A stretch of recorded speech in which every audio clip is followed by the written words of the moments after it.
Friends, welcome to our channel.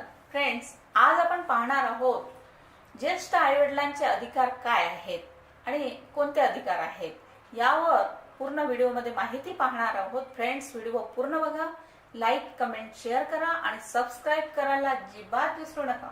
तर चला पाहूया आपण ज्येष्ठ आईवडिलांचे अधिकार कोणते. आता बुजुर्ग म्हणजे ज्येष्ठ आईवडिलांना कायद्याने अनेक अधिकार दिलेले आहेत. कोणतेही मूल आपल्या पालकांना त्रास देऊ शकत नाही. तसेच कोणताही मुलगा मुलगी आपल्या पालकांना त्यांच्याच घरातून हाकलून लावू शकत नाही. जर घराची रजिस्ट्री मुलाच्या नावे आहे तर त्या केसमध्ये मुलाला आपल्या वडिलांना दर महिन्याला गुजारा भत्ता मीन्स मेंटेनन्स देणे गरजेचे असते. आता काय जाणून घेऊया आपण याबद्दल काय म्हणतोय कायदा. तर कायदा म्हणतोय की ज्येष्ठ आई वडिलांचे काय आहेत अधिकार पाहूया आपण आधी. ज्येष्ठ आई वडिलांना आपल्या मुलांकडून भरण पोषण मिळविण्याचा अधिकार आहे. म्हणजेच ज्येष्ठ आई वडिलांना आपल्या मुलांकडून मेंटेनन्स मागण्याचा पूर्ण अधिकार आहे. आता ज्या घरात ते राहतात त्याची रजिस्ट्री त्यांच्याच नावे असेल तर मुलगा व मुलगी त्यांना घराबाहेर हाकलू शकत नाही. जर मुलाला स्वतःच्या घरात आईवडिलांना ठेवायचे नसेल तर त्याला आपल्या पालकांना दर महिन्याला मेंटेनन्स द्यावा लागेल. आता या भत्त्याची रक्कम पालकांच्या गरजा आणि मुलाच्या कमाईच्या हिशोबाने निश्चित केली जाते.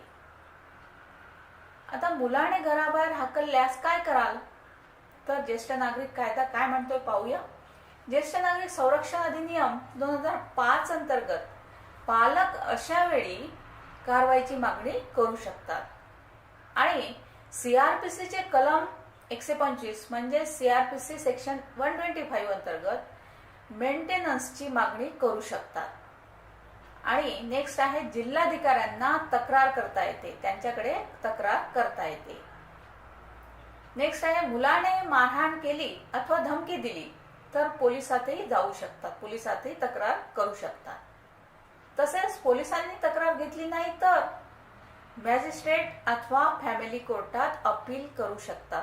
तर हे आहेत जर मुलाने घराबाहेर हाकलल्यास काढून दिल्यास ज्येष्ठ आईवडिलांनी काय करावे.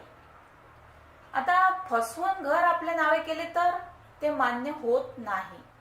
जर एखाद्या मुलाने पालकांना फसवून धोक्याने त्यांची प्रॉपर्टी आपल्या नावे केली तर ते मान्य होत नाही. पालकांनी याची तक्रार केली तर जिल्हा प्रशासन त्यांना परत कब्जा मीन्स पोझेशन मिळवून देऊ शकते. आता प्रशासनाने सहकार्य केले नाही तर पालक कोर्टात केस दाखल करू शकतात. आता गुजारा भत्ता न दिल्यास म्हणजेच मेंटेनन्स न दिल्यास काय करावे, त्याबद्दल काय शिक्षा आहे.